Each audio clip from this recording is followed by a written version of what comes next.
The conference room aboard the Harmony's Edge was built to impress. The walls curved upward into a domed ceiling that displayed the stars outside, making everyone inside feel small. That was the point. The Korvathi Empire had designed this ship to remind other species of their place in the galaxy. Ambassador Vexthal sat at the head of the long table, his three-fingered hands folded across his chest. His skin had a purple tint that darkened when he was angry, and right now it was getting darker by the minute. Across from him sat the human delegation, and they were not behaving the way he expected. Commander Jake Morrison sat perfectly still in his chair. His uniform was crisp and clean, his hands resting on the table in front of him. Next to him, Amy Chen took notes on her datapad, her face showing nothing. Behind them stood two human officers, silent as statues. Vexthal had been talking for 3 hours straight. He had listed every reason why humanity should give up their mining rights in the Kepler Belt. He had explained how the Korvathi Empire had held those rights for centuries before humans even reached space. He had reminded them that 17 other species had already agreed to similar terms. He had made it clear that refusing would be unwise. The humans said nothing. They just listened. This silence bothered Vexthal more than he wanted to admit. Other species would argue by now. They would plead or threaten, or try to negotiate better terms. These humans just sat there, watching him with calm eyes. Around the table, representatives from other coalition species shifted in their seats. The Zentari trade minister looked nervous. The Phylox observer kept glancing at the humans, then at Vexthal, then back again. They had all seen this pattern before. The Korvathi would push and push until the other side gave in. It always worked. Vexthal decided to push harder. He stood up, his full height making him tower over the seated humans. His voice grew louder. "Your species is new to the coalition," he said. "You have been part of our alliance for only 3 cycles. You do not understand how things work here. The strong take what they need. The weak accept their place. This is how it has always been." Jake Morrison's expression did not change. Amy Chen continued taking notes. Vexthal felt his skin darken further. He was not used to being ignored. He moved to the wall display and brought up a star map. The Kepler Belt glowed in blue light. "This region contains resources that the Korvathi Empire needs," he continued. "Your small mining operations there are inefficient. We can extract 10 times what you currently harvest. It makes logical sense for you to step aside." Amy Chen looked up from her notes. Her voice was quiet and polite. "The Kepler Belt is in our home system," she said. "Those resources support our colony on Mars and our stations throughout the solar system. We need them too." Vexthal waved a hand dismissively. "You can buy what you need from us. We will sell to you at fair market prices. Prices you control," Amy said, still polite but firm. The ambassador's skin went almost black now. He did not like being contradicted. He brought up another display. And this time, the mood in the room changed instantly. The image showed warships. Dozens of them. Large, powerful Korvathi battlecruisers floating in space. The next image made the Zentari minister gasp. The ships were near Earth's moon. "These vessels arrived yesterday," Vexthal said, his voice carrying a threat now. "A precautionary measure. You understand. The Korvathi Empire protects its interests. We would hate to see any unfortunate incidents in your home system." The other species representatives looked down at their tables. They recognized this tactic. The Korvathi were showing their strength, making it clear what would happen if humanity refused. It was the final stage of negotiation. After this came either surrender or war. And no one wanted war with the Korvathi Empire. Jake Morrison stood up slowly. The room went quiet. Everyone turned to look at him. His movements were careful and controlled. He was not a tall man, and standing up he barely reached Vexthal's shoulder. But something about the way he moved made the room feel smaller. He looked at the image of the warships near Earth's moon. His jaw tightened just slightly. Then he looked at Vexthal, and his eyes were cold in a way that made the Zentari minister actually lean back in his chair. "We're done talking now," Jake said. His voice was quiet but perfectly clear. He turned and walked toward the door. Amy Chen closed her datapad and stood up. The two officers behind them followed. None of them looked back. None of them said another word. Vexthal watched them leave, confused for a moment. Then he laughed. It was a harsh sound that echoed in the domed room. "They accept our terms," he announced to the other representatives. "The humans know when they are beaten." But the Zentari minister was not smiling. He had been trading with humans for 3 years now. He had visited Earth twice. He had read their history files, the ones they made public when they joined the coalition. He had learned about their wars, their conflicts, their long and bloody past. "I do not think they accepted," the minister said quietly. Vexthal turned to him, still smiling. "They walked away. They said nothing. They clearly understand their position." The Phylox observer stood up, gathering his things quickly. "I need to contact my government," he said. He hurried out of the room, leaving Vexthal standing alone at the head of the table, his victory smile fading slightly. Outside the conference room, Jake Morrison walked down the corridor with his team. His communications officer handed him a secure device. Jake activated it and spoke quietly. "This is Morrison. Begin recall protocols. All human ships return to designated positions. All civilian traffic clears the Kepler belt within 12 hours. All diplomatic staff prepare for immediate evacuation from coalition stations." He paused, then added one more thing.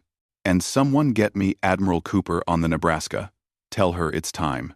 Behind him, Amy Chen sent her own messages. To Earth, to Mars, to every human colony and station and ship in known space. The messages were short and simple. Negotiations failed. Prepare for defensive action. This is not a drill. Within the hour, the entire human network across the galaxy went quiet. Ships stopped their casual chatter. Stations ceased their usual traffic reports. Human traders docked at the nearest friendly ports and powered down their transmitters. The silence spread like a wave, and other species noticed. They sent messages to their human contacts, asking what was happening. No one answered. In the Korvathi Command Center, military analysts watched the human communications network collapse into silence. They reported this to their commanders as a sign of weakness, proof that humanity was preparing to surrender 2 days past after the humans walked out of the negotiations. Vexthal sent message after message to the human embassy on the Coalition Central Station. He demanded they return to the table. He insisted they sign the agreement. He reminded them of the Korvathi warships near their moon. None of his messages received answers. On the 3rd day, Vexthal held a press conference. He stood before representatives from 200 species and declared that the negotiations had concluded successfully. The Korvathi Empire would begin mining operations in the Kepler belt within the week. He smiled his 3-jointed smile and accepted congratulations from other ambassadors. The human embassy remained silent. The Korvathi mining fleet began moving toward human space. 300 ships. From small extraction vessels to massive processing stations, they would strip the Kepler belt efficiently, the way they had stripped resources from dozens of other systems over the centuries. Admiral Kresh commanded the fleet from his flagship. The dominant voice. He was not worried. Humans had a tiny fleet. 20 ships. Maybe 30. Nothing that could challenge Korvathi might. But something strange was happening in human space, and analysts across the galaxy were starting to notice. Every human trading ship in Coalition space had recalled home. Every single one. Usually you could find human merchants on 1,000 different stations, selling their goods, making deals, talking endlessly about trade and profit and opportunity. Humans loved to talk. They were noisy by nature. Now they were gone. The stations felt emptier without them. Human diplomatic staff had evacuated from every coalition facility except the central station. And even there they stayed in their embassy, speaking to no one. Human researchers left their projects unfinished. Human students departed their universities mid-semester. All of them going home. All of them silent. The Zentari trade minister, whose name was Krill, sent urgent messages to his human contacts. He had friends among the human merchants. People he had known for years. They did not answer his calls. Krill was old enough to remember the days before the coalition, when his grandfather told stories of the ancient wars. Species fighting species. Entire worlds burning. Darkness spreading across the stars. His grandfather had taught him something important. When your enemy stops shouting, start worrying. He requested an emergency meeting with the Coalition Council. They granted him 10 minutes. The humans are not surrendering, Krill told the council members. They are preparing. The Phylox counselor, a being made mostly of crystalline structures that glowed with inner light, shifted uneasily. Preparing for what? She asked. They cannot possibly challenge the Korvathi fleet.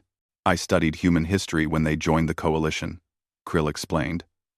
I wanted to understand them better for trade purposes. Their history is full of wars. Terrible wars. They have fought each other for thousands of years. They understand violence in ways we have forgotten. The Korvathi representative, a military commander named Voss, laughed at this. Let them understand violence. We are stronger. We have more ships, better weapons, superior technology. What can they possibly do? Krill pulled up a file on the central display. It showed text from Earth's military history. There is a phrase humans use. He said, total war. It means committing everything to victory. No holding back. No civilized restraints. When humans decide to fight, they do not fight to make a point or to gain an advantage. They fight to win completely. Barbaric, Voss said. We are civilized beings. We follow rules of engagement. The humans know your rules, Krill replied quietly. I fear they do not intend to follow them.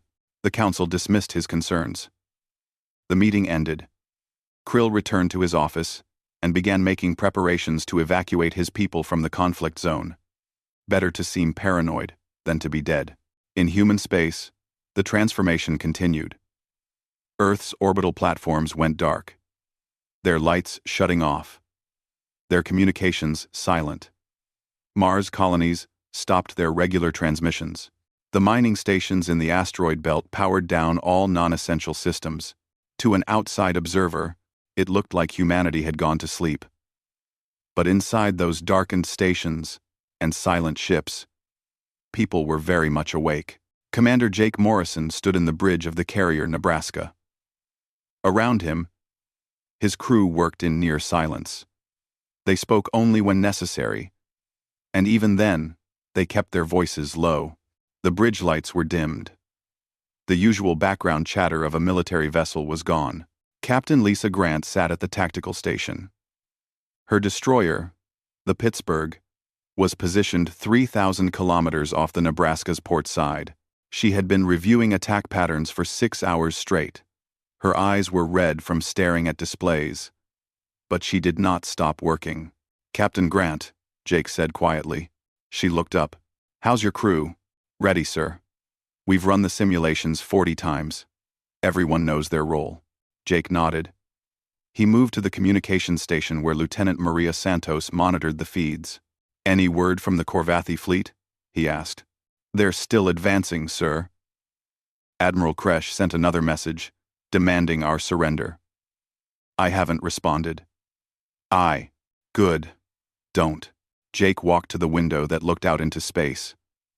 He could see other human ships out there. Dark against the stars. The battleship Wyoming. The cruiser Montana. The destroyers Cleveland and Denver. 19 ships total, counting the Nebraska. Not much, compared to the 300 ships bearing down on them.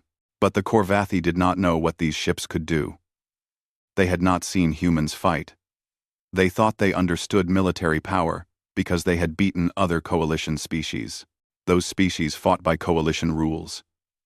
They tried not to destroy too much. They aimed for capture, not kill. They fought civilized wars.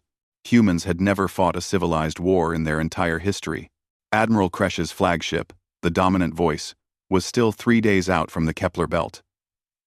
His crew was confident. They had fought the Phylox 20 years ago and won easily. They had crushed the Nexian rebellion without losing a single ship. They were the greatest military force in coalition space. Kresh sat in his command chair and reviewed the tactical display. The human fleet was positioned in a defensive formation between Earth and the approaching Korvathi ships. Textbook defensive posture. Predictable. The humans would try to hold them off, fail, and then surrender. Standard pattern. Send another message to the human commander, Kresh ordered. Tell him we will accept his surrender at any time. We are not unreasonable. We do not wish to destroy his ships if he will simply move aside. 2. The message was sent. Like all the others, it received no response. How long until we reach engagement range? Kresh asked. 37 hours, sir. Excellent. Begin preparing the boarding teams. Once we disable their ships, we'll need to secure them quickly. I want minimal damage. These vessels might have useful technology we can study. His officers acknowledged the orders and went about their tasks. The dominant voice continued its advance, surrounded by hundreds of other Korvathi ships. They moved in perfect formation, a display of power and discipline. Back on the Nebraska, Jake Morrison called a meeting of his ship captains. They gathered in the war room, 6 people sitting around a small table. Captain Lisa Grant, from the Pittsburgh, Commander Ben Hayes from the Montana, Captain Ryan Foster from the Wyoming, 3 others from the destroyer group. The meeting lasted exactly 7 minutes. Jake laid out the plan. The captains asked 3 questions. Jake answered them.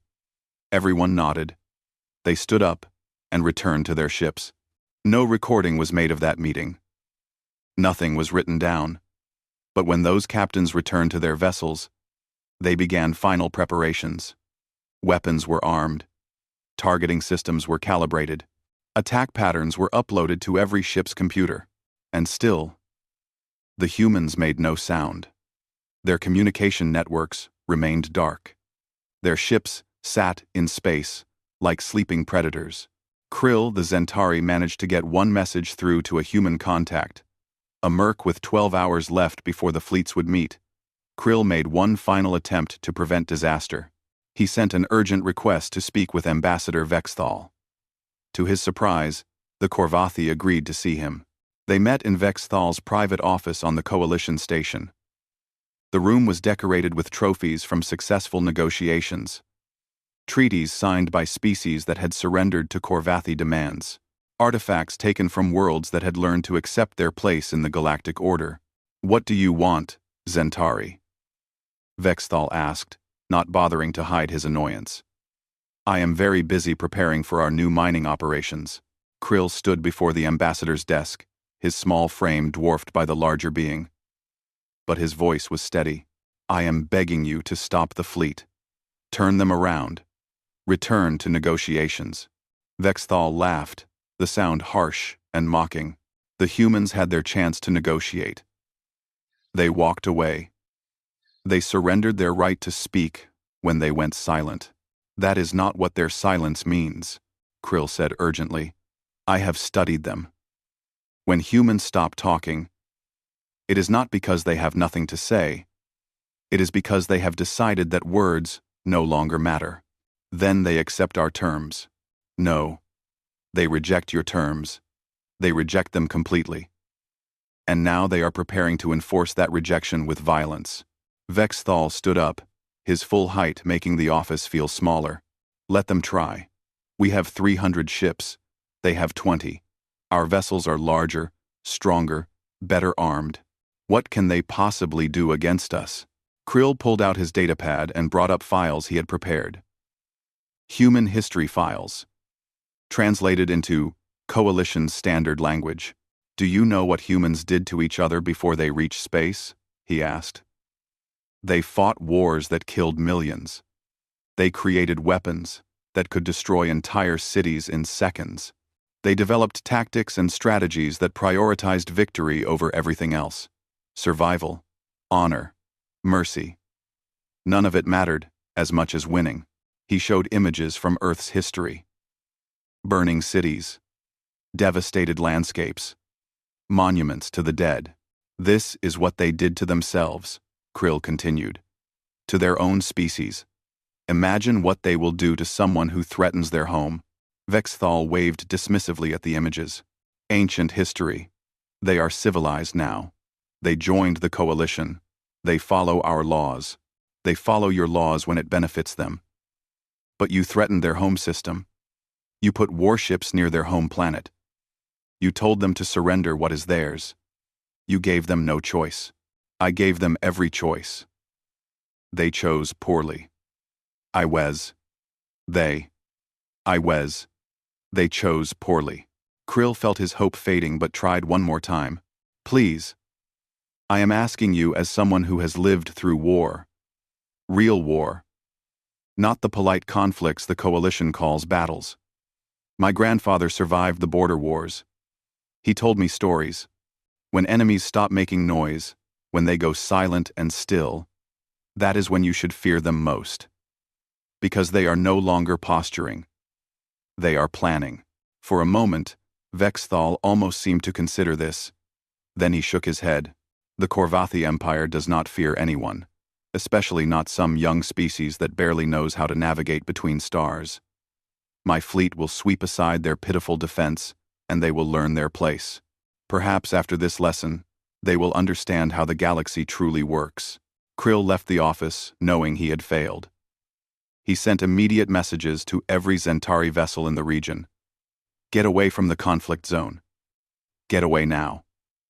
Some listened. Others thought he was being paranoid. On the Nebraska, Commander Jake Morrison sat in his command chair and watched the tactical display. The Korvathi fleet was close now. 4 hours until engagement range. His bridge crew worked in silence, each person focused on their specific task. Lieutenant Maria Santos looked up from her station. Sir, we're receiving another message from Admiral Kresh. He's offering terms of surrender. Reporter 4. Clues. Reporter 4. Clues now they're palaning. Anyone. Clues now they're palaning. Ignore it. Jake said quietly. Yes, sir. Jake touched a control on his chair. A communication line opened to Admiral Karen Cooper, who commanded the human fleet from a station hidden behind Earth's moon. Admiral, this is Morrison. Karen's voice came through clear and calm. All ships report ready. Weapons, systems armed. Attack patterns loaded. Jake, rules of engagement? Anyone who shoots at us is a valid target. Anyone who flees is allowed to leave. We're not here to commit genocide, we're here to defend our home. Understood. Morrison out. He closed the channel and looked at his weapons officer, Commander Kate Williams. When we engage, target their ammunition storage and fuel systems first. I want maximum damage. With minimum shots. We can't afford a long battle. Yes, sir. Targeting solutions are ready. Jake stood up and walked to the front of the bridge. Through the window, he could see the distant dots of light that were the approaching Korvathi fleet. They looked like stars, peaceful and distant. In a few hours, this space would become a battlefield. Captain Lisa Grant contacted him from the Pittsburgh.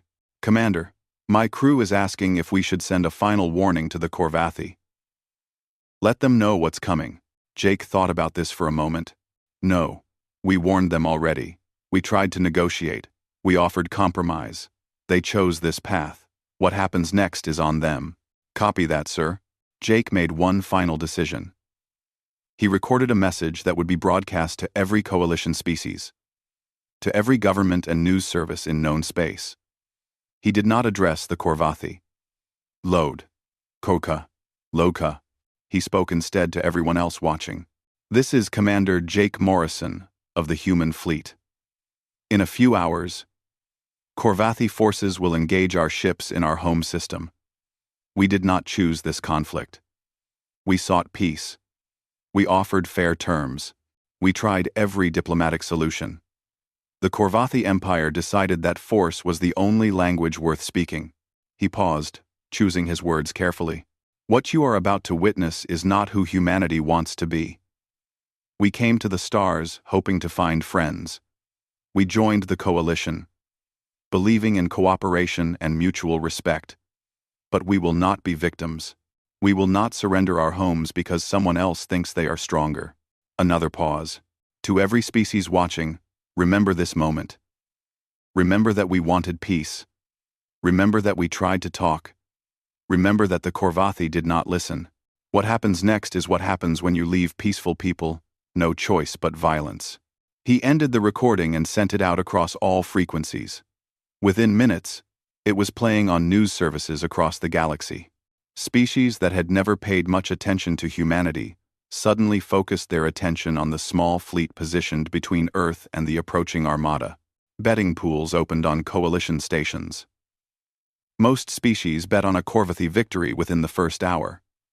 A few optimistic souls gave humanity 2 hours before surrender. Almost no one thought the humans could actually win. Krill did not bet.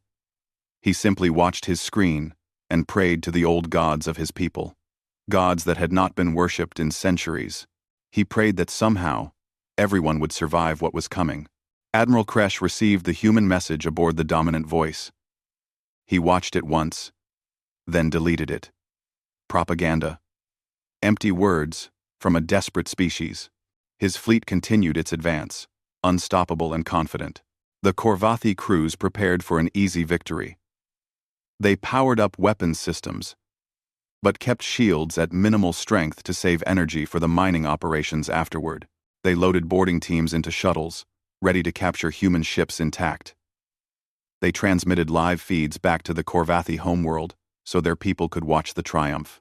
With 1 hour until engagement range, the human fleet made its first move. Every ship went completely dark. No lights, no communications, no sensor pings. They became invisible against the backdrop of space, their positions known only to each other through secure quantum links that could not be intercepted. The Korvathi sensors lost track of them. Admiral Kresh frowned at his tactical display. Where did they go? Unknown, sir. They powered down everything. We can't get a clear reading. It does not matter. We know they were there. They cannot have moved. Admiral Kresh gave the order. The Korvathi fleet opened fire. Hundreds of energy beams lanced through space, targeting the area where human ships had last been detected.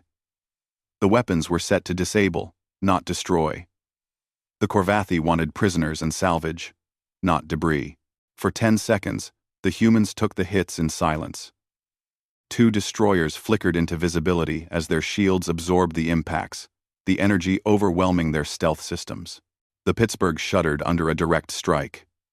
The Cleveland's shields failed, and its hull took minor damage. The Korvathi crews began celebrating. Their weapons worked. The humans were vulnerable. This would be over quickly. Then Jake Morrison spoke one word into his communication system. Execute. The darkness of space erupted with light. 20 human ships powered up simultaneously, their positions revealed. But they were not where the Korvathi expected them to be. While dark, they had repositioned using cold thrusters, moving silently into attack formations the Korvathi had not anticipated. The Pittsburgh did not fire at the Korvathi command ship. Captain Lisa Grant had her crew target something else entirely. A massive ammunition barge sitting in the middle of the Korvathi formation. The humans had studied every Korvathi ship design they could find. They knew which vessels carried ordnance for the fleet. They knew those ships had minimal armor, because they were never supposed to be in danger. 3 missiles from the Pittsburgh struck the ammunition barge. The explosion was beautiful and terrible. A sphere of white fire expanded, consuming everything within 5 kilometers. 12 Korvathi warships disappeared in the blast. 6 more were heavily damaged, their shields overloaded, their hulls breached. Admiral Kresh stood frozen on his bridge, unable to process what he was seeing. That barge had been in the center of his formation, the safest possible position. How did the humans even know to target it?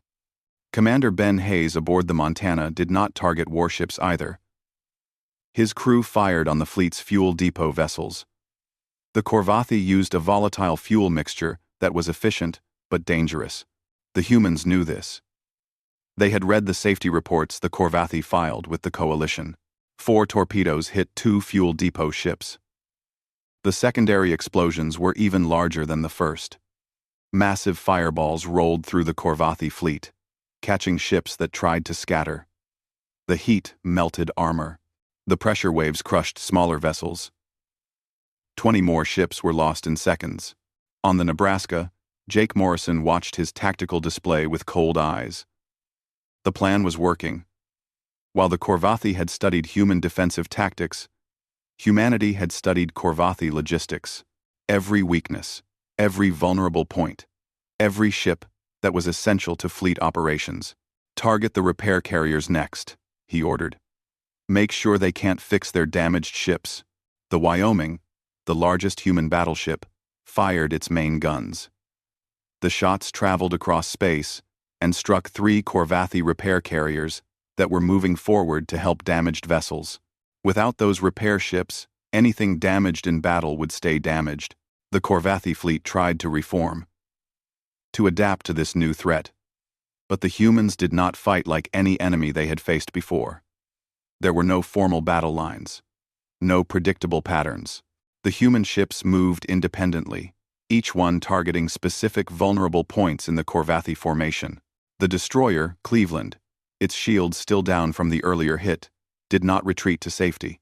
Instead, it accelerated directly into the Corvathi fleet, firing at point-blank range at anything that looked important. Communications, relay ships, sensor arrays, command and control vessels. The small human destroyer caused chaos far beyond its size. Admiral Kresh tried to regain control of his fleet. He sent orders to concentrate fire on the Nebraska, to eliminate the human command ship. But his communication systems were compromised. The Cleveland's reckless charge had destroyed 2 of his main relay ships. His orders were not getting through to half his fleet. Vex Thal watched the battle from his safe position aboard the Harmony's edge. His 3-jointed jaw hung open in shock. This was not possible. The humans were outnumbered 15-1. They should be losing. Instead, they were winning. 18 minutes into the engagement, half the Corvathi fleet was destroyed or disabled. The mighty armada that had intimidated dozens of species was being systematically dismantled by an opponent they had dismissed as weak. The Corvathi crews began to panic. They had never experienced losses like this. They were used to easy victories, to enemies that surrendered after a show of force. These humans did not surrender. They did not even slow down. A group of 30 Corvathi destroyers broke formation and tried to run. The human fleet let them go. Jake Morrison had given clear orders. Anyone who fled was allowed to leave. Humanity was not here for genocide. They were here to defend their home, but any ship that kept fighting was a valid target. And the humans showed no mercy to those targets. Captain Ryan Foster aboard the Wyoming led an assault on the dominant voice itself. The massive Corvathi flagship had thick armor and powerful shields. It was designed to survive anything. The Wyoming did not try to destroy it. Instead, Foster's crew targeted its engines and its weapons systems. Precision shots that left the flagship intact but helpless. Admiral Kresh watched his own ship die around him. Engine rooms exploded. Weapons, batteries went offline. He tried to send a message of surrender, but his communications were down. The Wyoming had taken those out first. Lieutenant Maria Santos on the Nebraska monitored all Corvathi communications frequencies. She heard dozens of ships trying to surrender. She reported this to Jake Morrison. "Sir, multiple Corvathi vessels are requesting to surrender. They're powering down weapons." "Accept their surrender," Jake said. "Any ship that goes dark and stops shooting is off limits. Make sure all our ships know. We're not murderers." The orders went out. Human ships stopped firing at Corvathi vessels that had clearly given up. But they continued to attack anything that kept fighting. The battle became a strange dance of violence and mercy. Brutal efficiency against those who fought. Immediate protection for those who stopped. 40 minutes into the battle, Only 60 Corvathi ships were still combat-capable. The rest were destroyed, disabled, or surrendered. Those 60 ships made a choice. They ran. Their faster-than-light drives charged up and they jumped away, scattering in different directions. The human fleet let them go. Every single one. As the last Corvathi ship vanished, Jake Morrison gave his final order. All ships, cease fire. Begin rescue operations. I want every survivor pulled from the wreckage. Ours. And theirs. The command surprised some of his crew. After such violence, such efficient destruction, the humans immediately switched to saving lives. Human ships moved through the debris field, scanning for escape pods, for damaged ships with crew still alive, for anyone who could be saved. The Pittsburgh, damaged but operational, found a Corvathi crew trapped in their disabled ship. Captain Lisa Grant had her people cut through the hull and evacuate all 23 survivors. They were treated with respect, given medical care, placed in secure but comfortable quarters.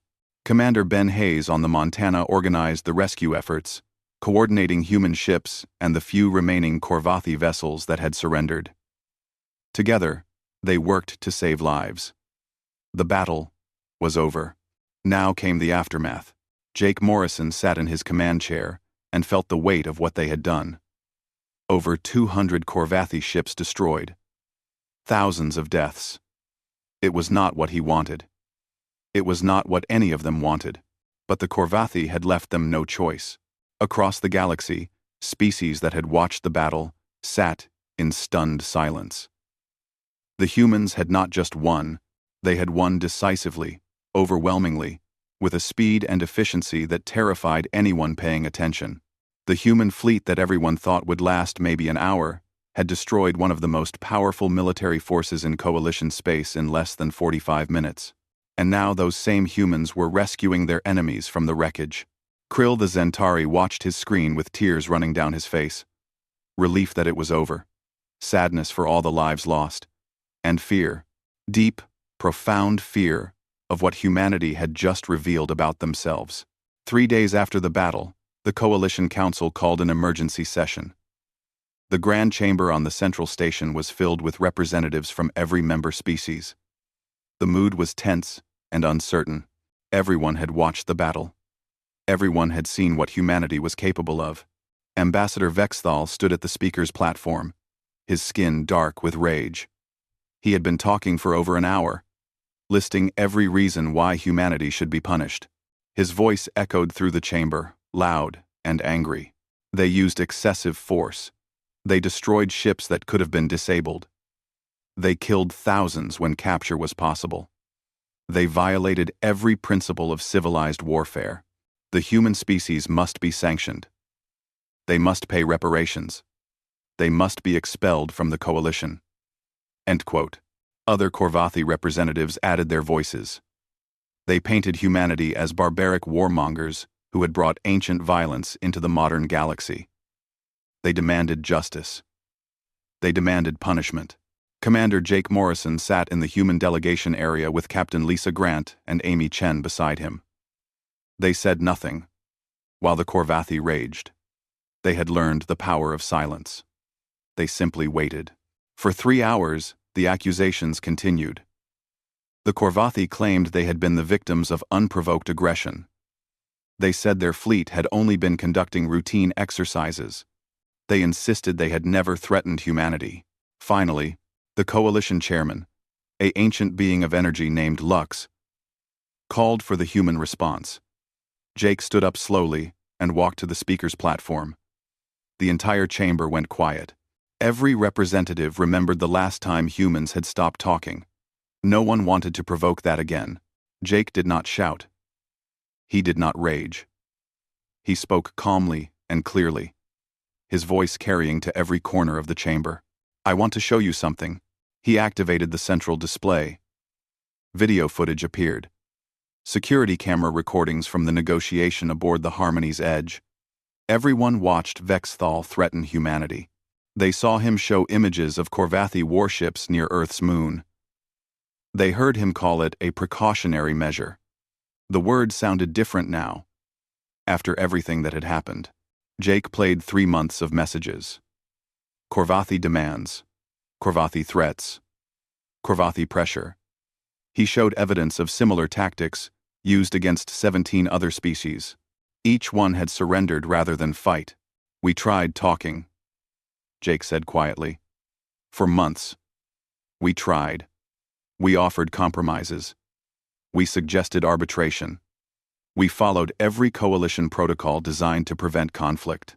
The Korvathi Empire rejected everything. They wanted submission. Nothing else was acceptable. He paused, letting that sink in. They positioned military vessels in our home system. They threatened our civilians. They demanded we surrender resources we need to survive. And when we refused, they sent 300 warships to take what they wanted by force. Amy Chen stood and joined him at the platform. Her voice was firm and professional. We have uploaded complete records of every communication, every negotiation attempt, every peace offering we made. It is all in the coalition database now. Anyone can review it. You will see that humanity exhausted every peaceful option before we defended ourselves. She pulled up more data. Technical readouts from the battle. We have also uploaded our complete combat records. You can see exactly what we did and why. We targeted military vessels only. We did not fire on civilian ships. We did not attack medical vessels. We accepted every surrender immediately. We rescued survivors from both sides. We followed the laws of war, even if we did not follow the polite conventions the coalition is used to. The chamber was silent. Representatives looked at each other, uncertain. This was not the response they expected. Humans were not begging forgiveness. They were not apologizing. They were laying out facts and daring anyone to dispute them. Jake spoke again, his tone harder now. We also want you to understand something important. The fleet you saw at Kepler was not our full military strength. It was not even close. We sent 19 ships because we believed that would be enough. We were right. Murmurs ran through the chamber. Fear and speculation. If 19 ships could destroy a Korvathi fleet, how many ships did humanity actually have? Jake did not answer that question. Instead, he continued, but our strength does not matter as much as our intentions. Humanity does not want war. We did not come to the stars looking for enemies. We joined the coalition hoping to find friends, partners, allies who would treat us with basic respect and fairness. His eyes swept across the chamber, meeting the gaze of representatives from dozens of species. We are still hoping for that. We still want peace. Real peace. The kind where no one has to fear their stronger neighbors.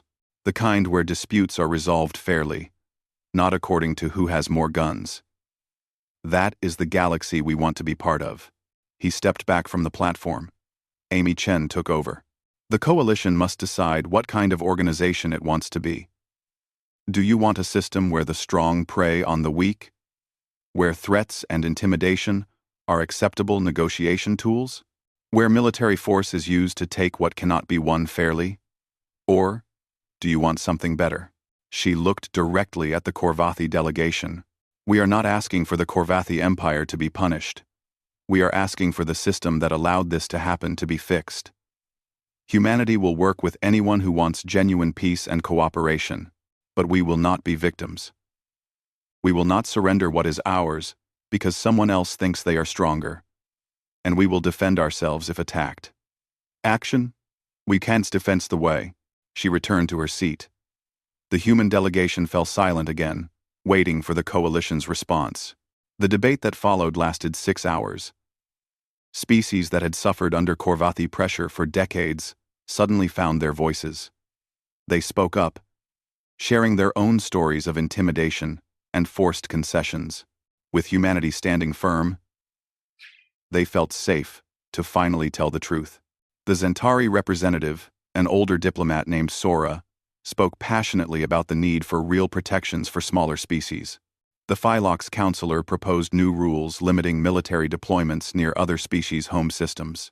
Even some Korvathi representatives, the ones who had not been part of Vexthal's aggressive faction, admitted that reforms were needed. When the vote came, it was not close. The motion to sanction humanity failed completely. Instead, the coalition passed a resolution censuring the Korvathi Empire for aggressive military action against a member species. Their trade privileges were suspended for 2 cycles. Their right to position military vessels near other species' systems was revoked. New protocols were established for resolving disputes peacefully. Vexthal stormed out of the chamber, his skin almost black with rage. But he had lost, and everyone knew it. The Korvathi Empire would have to change how it operated, or it would find itself isolated. Over the following months, humanity's role in the galaxy transformed. Species that had ignored them before now sought them out. Trade agreements were signed. Cultural exchanges began. Research partnerships formed. Humans became known not just for their military capability, but for their fairness, their willingness to help smaller species, their commitment to actual peace rather than forced submission. A new phrase entered galactic vocabulary. When negotiations became tense, when powerful species tried to bully weaker ones, diplomats would invoke the human example. "Do not make us go silent on you," became a warning. It meant, "Do not push us so far that talking becomes pointless." The phrase spread because it captured something important. Every species understood that when talking stops, violence often follows. But humanity had taught them something new. The silence before human violence was different. It was not hot anger or passionate rage. It was cold calculation. It was the sound of a decision being made and a course being set. 6 months after the battle, Jake Morrison retired from military service. He returned to Earth, to a small house in the mountains, where he could see the stars clearly at night. He had done what he needed to do. He had protected his home. Now he wanted peace. A journalist found him there and asked for an interview. Jake agreed, though he insisted it be informal. They sat on his porch, drinking coffee and watching the sunset. "Everyone wants to know about the silence," the journalist said. "Why do humans go quiet before they fight? Other species make noise. They posture. They threaten. You do the opposite." Jake thought about this for a while before answering. "We are a noisy species by nature. We love to talk. We argue and debate about everything. Silence does not come naturally to us. So when we go quiet, it means something important has changed." What changes? We have made a decision. We have committed to a course of action. The time for discussion is over, and the time for doing has begun. It is not anger that makes us quiet. It is focus. It is determination. It is the sound of a species marshaling its resources and preparing to act. The journalist made notes. "The galaxy seems afraid of you now." Jake shook his head. "They should not be afraid of us. They should be afraid of pushing anyone into a corner. We did not want that battle. We begged for peace. We offered every compromise we could. The Korvathi left us no choice. If other species remember that, if they choose fairness over force, then we will never have to fight again." No. He looked up at the stars beginning to appear in the darkening sky. "We came to space, hoping to find friends. We still hope for that. But we learned something important. You cannot have real friendship without mutual respect. And sometimes, respect has to be earned. We earned it. Now, we just want to enjoy it." The interview ended. The journalist published his article, and it was read across the galaxy. Humanity's message was clear. They wanted peace. They preferred talking. But if you made talking pointless, if you left them no choice but V5 years after the battle that changed everything, the galaxy had settled into a new normal. The coalition had expanded its membership by 40%, as species that had remained isolated finally felt safe enough to join. The new protocols established after the Korvathi conflict had prevented 3 major wars and resolved dozens of smaller disputes peacefully. Humanity had kept its word. They pursued peace with the same determination they had shown in battle. Human diplomats became known as fair mediators. Human traders were trusted partners. Human scientists shared their discoveries freely. The species that had feared them after the battle now sought them out as allies, but the memory of that silence remained. It lingered in the background of every negotiation, every trade deal, every diplomatic exchange, a reminder that beneath humanity's friendly exterior lay something ancient and dangerous. On the Coalition Central Station, a young Korvathi officer named Vess attended her first diplomatic training session. The instructor, an elderly Phylox named Crystal Song, taught the basics of interstellar negotiation. When she reached the section on humanity, the entire class paid careful attention. Humans are unique among coalition species, Crystal Song explained. They value communication highly. They will talk through almost any problem. But there is a line you must never cross with them. She brought up footage of Commander Jake Morrison standing up from the negotiation table 5 years earlier. His calm face, his quiet words. "We are done talking now." The class watched in silence as he walked away. Crystal Song paused the video. On one. This moment changed galactic history. Can anyone tell me what mistake Ambassador Vex Thal made? Vess raised her hand nervously. As a Korvathi, she felt the weight of her people's failure. He threatened their home, she said quietly. He put warships near their planet. Correct. But more than that, he assumed their silence meant surrender. He did not understand what human silence actually means. It is not submission. It is a transition. From talking to doing, from negotiating to acting. When humans stop making noise, they are not giving up. They are getting ready. Roan. Another student, a young Zentari, asked the question everyone wondered. How do you negotiate with someone who might stop talking and destroy your fleet? Crystal Song's crystalline face somehow managed to show a smile, the same way you negotiate with anyone. Fairly. With respect. Without threats. Humans do not go silent over small disputes. They will argue endlessly about trade percentages or border definitions. They only stop talking when you threaten something fundamental. Their home. Their people. Their right to exist on equal terms. As long as you respect those things, you will never face human silence. The lesson continued, but Vess found herself thinking about her own people. The Korvathi Empire had changed significantly after the battle. The old guard, those who believed in domination through strength, had lost power. New leaders emerged who understood that the galaxy was different now. Cooperation was more valuable than conquest. Her own assignment was proof of that change. She had been sent to the central station specifically to learn human diplomatic methods, to understand the species that had defeated her people's fleet and then rescued their survivors. After class, Vess made her way to the human embassy. She had requested a meeting with Amy Chen, who now served as humanity's chief diplomatic officer at the Coalition. The meeting had been approved immediately. Humans did not hold grudges. Amy met her in a comfortable office decorated with artifacts from Earth. Photos of mountains and oceans, paintings of cities and forests. A small plant growing in a pot on the windowsill. "Thank you for seeing me," Vess said, her voice formal and nervous. "Of course. Please, sit down. Would you like some tea? We have several varieties from Earth." They sat together, and Amy poured tea with practiced grace. The gesture put Vess more at ease. This was not an enemy meeting with a defeated foe. This was two professionals sharing a moment of peace. "I wanted to apologize," Vess said after a moment. "For what my people did. For the threats. For the battle. I know it is not enough.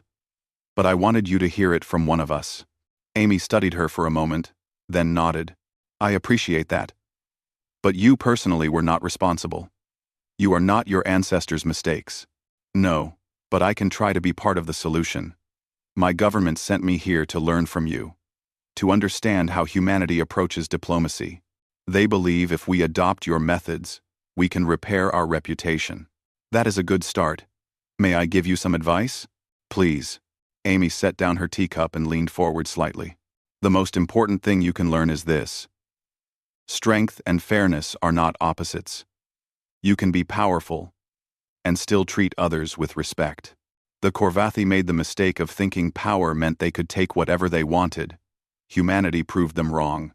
Not because we were stronger, but because we were willing to use our strength to defend what was right. She gestured to the photos on her wall. We come from a beautiful planet. A world that gave us everything we needed. We fought terrible wars on that world. We killed each other over resources and ideology and pride. We made mistakes that cost millions of lives. But we learned from those mistakes. We learned that cooperation produces better results than conquest. That fairness builds stronger alliances than fear. Vess listened carefully, trying to absorb every word. When we reached the stars, we hoped we would not have to use those hard lessons. We hoped the galaxy had already learned what we learned. But your people showed us that old patterns persist. So we had to teach the lesson ourselves. I do not think we enjoyed it. Commander Morrison did not look like he enjoyed it, Vess agreed. In the videos, he looks sad. Even when he was winning, because he is a good person. Good people do not celebrate violence, even necessary violence. They do what must be done, and then they try to make sure it never needs to be done again. Amy stood and walked to her window. Outside, ships from a dozen species docked at the station. Traders and diplomats and students all mixing together peacefully. Look at that. 5 years ago, half those species would not have talked to each other. Now they are partners. That is what the battle accomplished. Not Korvathi defeat, but coalition reform. The strong can no longer prey on the weak, because everyone knows the weak can find protection, can find allies, can find justice. She turned back to Vess. Your people can be part of that new galaxy. You have resources and knowledge and centuries of experience. Use those things to help, not to dominate. That is what we want from you. That is what everyone wants. The meeting lasted 2 hours. Amy shared insights about human diplomatic methods, answered questions about Earth's history, and offered suggestions for how the Korvathi could rebuild their relationships with other species. By the time Vess left, she felt hopeful for the first time since her assignment began. Across the station, in a quiet bar popular with military personnel, Captain Lisa Grant sat with Commander Ben Hayes. They were both retired now, though Lisa had accepted a teaching position at the Coalition Military Academy. Her experiences were valuable, and young officers from every species wanted to learn from someone who had fought in one of the most decisive battles in modern history. Do you ever regret it? Ben asked, nursing a drink from his home colony. The battle. I mean, all those deaths. Lisa thought about this. She had thought about it every day for 5 years. I regret that it was necessary. I regret that the Korvathi did not listen. I regret that so many people died because their leaders made bad choices. But I do not regret defending our home. I do not regret doing my duty. And I do not regret that we showed restraint once the battle ended. The rescue operations made a difference. Ben agreed. I think that is what really changed minds. We fought hard, but we did not become monsters. We saved everyone we could, even our enemies. That is who we are. That is who we need to stay. Strong enough to protect ourselves. Kind enough to show mercy. Smart enough to know the difference between an enemy and a defeated opponent. They drank in comfortable silence. Around them, officers from various species talked and laughed. A Zentari pilot shared stories with a Phylox engineer. A human lieutenant played a dice game with 2 Korvathi Marines. The bar was neutral ground, where rank did not matter, and old conflicts were forgotten. This was the galaxy humanity had hoped to find. It had taken a battle to create it. But now it existed. A place where different species could meet as equals. Where strength was respected, but did not determine worth. where everyone had a voice. In a classroom on Earth, Jake Morrison taught history to a group of teenagers. His lesson today covered the early years of space exploration, the first contact with alien species, the formation of the coalition. His students listened with rapt attention. Their teacher had been there for some of the most important moments in human history. "Can you tell us about the battle?" one student asked. The question came up in every class eventually. Jake always answered honestly. "It was necessary but terrible. We tried everything else first. When fighting became unavoidable, we fought to win quickly, to end it with minimal casualties on both sides. We succeeded in that goal. But success in battle is not the same as victory in peace." "What do you mean?" another student asked. "The battle lasted less than an hour. The peace we built afterward has lasted 5 years and will hopefully last centuries more. That peace is the real victory. That is what matters. Not that we could fight, but that we knew when to stop fighting and start building something better." He brought up images on the classroom display. The coalition station, as it looked now, bustling with activity from hundreds of species, joint research projects, cultural exchanges, trade networks that benefited everyone. This is what we fought for. Not to prove we were strong, not to punish our enemies, but to create a galaxy where no one has to choose between submission and violence, where fairness is the norm, not the exception, where talking works because everyone knows that silence is always an option if words are not respected.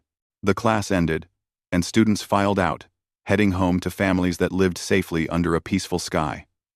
Jake watched them go and felt satisfied. This generation would grow up in a better galaxy than the one he had known. They would have opportunities he never had. They would build relationships with species he had fought against. That evening, Jake sat on his porch again, watching the stars. Somewhere up there, the Nebraska drifted in a museum orbit around Earth, preserved as a memorial to those who had served. The Pittsburgh had been repaired, and now carried the same name with a new hull, commanded by a young captain who had learned from Lisa Grant's example. The galaxy had changed. Humanity had changed it. Not through conquest or intimidation, but through a simple demonstration. They showed everyone that peaceful species could still be strong, that preferring to talk did not mean being unable to fight. That silence, when it came, meant something serious, and the galaxy had learned. New protocols existed now. Better protections for smaller species. Real consequences for aggressive behavior. The coalition had become what it was always supposed to be, a true alliance of equals, rather than a hierarchy of strong and weak. Jake's communication device chimed. A message from Amy Chen at the central station. He opened it. "Thought you would want to know. The Korvathi government officially apologized today. Full public statement, taking responsibility for the conflict. They are requesting to reopen trade negotiations under the new protocols. It is finally over. Jake. Really. Over. He smiled and sent back a simple reply. Good. That is what we wanted. Peace. Real peace. Tell them we are ready to talk. And they would talk. Humanity would negotiate, in good faith, seeking fair terms that benefited everyone. They would be patient and reasonable and open to compromise. Because that was who they were. That was who they had always been. But if anyone ever pushed too far again, if anyone ever threatened what humanity held dear, the galaxy now knew what would happen. The conversations would stop. The noise would fade. And in that eerie silence, a decision would be made. A decision that no one in the galaxy wanted to face again. Violence. They would commit to that violence, with the same focus and determination they brought to everything else. And everyone remembered. When humans stopped talking, when that eerie silence descended, it meant a line had been crossed. A decision had been made. And what came next would be swift, efficient, and final. The galaxy learned to respect that silence. They learned not to mistake it for weakness. They learned that humanity's greatest strength was not their ships or weapons or tactics. It was their commitment. When they chose peace, they pursued it completely. When they were forced to fight, they fought completely. And in the years that followed, as humanity became a trusted member of the galactic community, other species sometimes found themselves in disputes with difficult neighbors. They would remember the human example. They would remember that being peaceful did not mean being weak. They would remember that sometimes the most powerful thing you can do is stop talking and start acting. The eerie silence had taught the galaxy an important lesson, one that would shape interstellar relations for generations to come. They were capable of terrible violence when threatened, but they were also capable of mercy when the threat was ended. The galaxy had never seen anything quite like it. In his office, Vexthal stared at his screen in disbelief. His perfect plan had failed. The Korvathi fleet was broken, and the humans were now heroes to dozens of species who had suffered under Korvathi intimidation. Everything had changed. The galaxy would never look at humanity the same way again. More importantly, they would never again mistake human silence for weakness, because now they understood. When humans stopped talking, it was not surrender. It was preparation. It was the sound of a species making a decision, and that decision was usually something the galaxy did not want to face. Maintain course. When we reach their last known position, they will either show themselves, or we will find them with active sweeps. The last hour passed in tense silence. The Korvathi fleet crossed into what they considered engagement range. Their weapons locked onto the space where the human ships had been. They charged their main guns. Admiral Kresh stood on his bridge, ready to give the order to fire. And in the darkness of space, 20 human ships waited, silent and invisible. Their own weapons already locked onto targets the Korvathi did not know were vulnerable. Hant named Paul, who had sold him Earth coffee for 2 years. The message was simple. Please, my friend, tell me you are safe.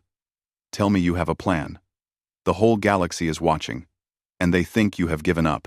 Hours later, Paul's response came through. Just 3 words. We have not.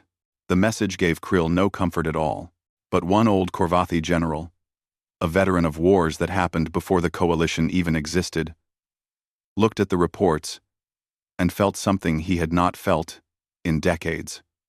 He felt worry. This is wrong, he told his subordinates. Silent enemies are dangerous enemies. No one listened to him. The Korvathi Empire had never lost a conflict with a coalition species. They were not about to start now. The human ships continued their silent recall, moving into position like pieces on a game board, and in the darkness of space, they waited.